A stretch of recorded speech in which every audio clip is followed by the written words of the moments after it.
Bonjour mon ami, je veux vous parler de la voiture BMW E90. Fonctionnement, avis et défauts.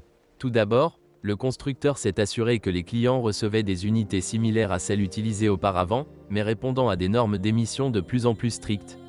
La plupart des moteurs répondent à la norme Euro 5, et certains même à la norme Euro 6.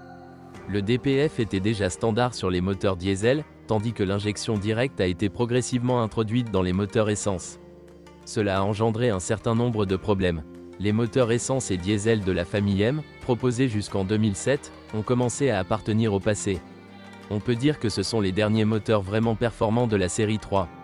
Plus tard, les moteurs de la famille N sont devenus la norme.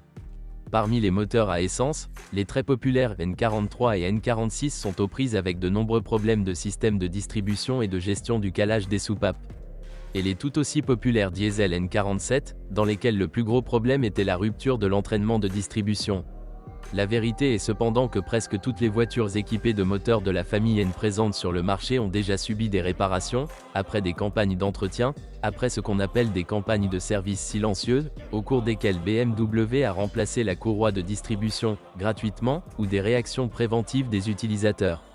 Cependant, les conducteurs, en particulier ceux à essence, sont toujours confrontés à des problèmes avec le VANOS et le système de carburant, et les conducteurs diesel avec le système de post-traitement des gaz d'échappement. De plus en plus souvent, les moteurs N, qui étaient sur toutes les lèvres il n'y a pas si longtemps, sont désormais tout simplement usés.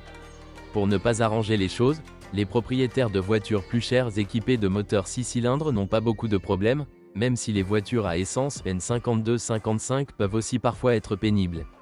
Un gros problème dans les voitures rénovées avec des variantes essence est l'injection directe. Même si cela ne représente plus un grand défi pour les installateurs de GPL, cela suscite néanmoins certaines inquiétudes.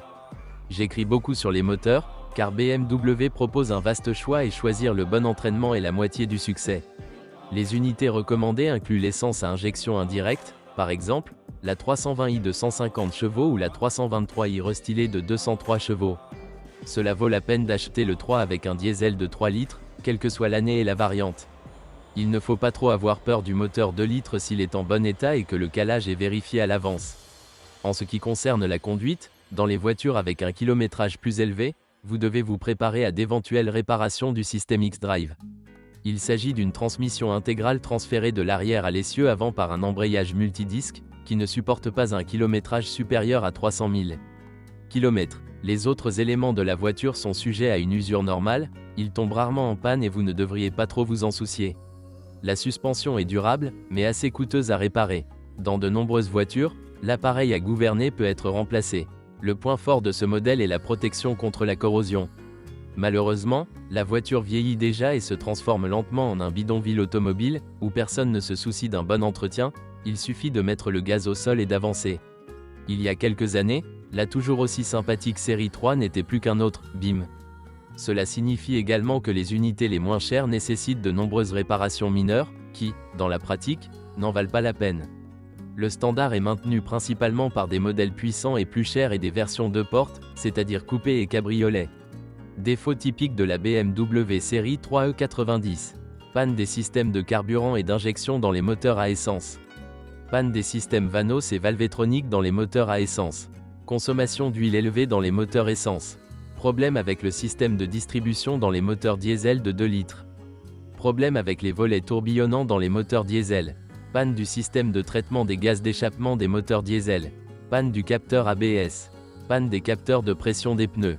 Ce qu'il faut rechercher, les moteurs essence à injection indirecte et les moteurs diesel 3.0.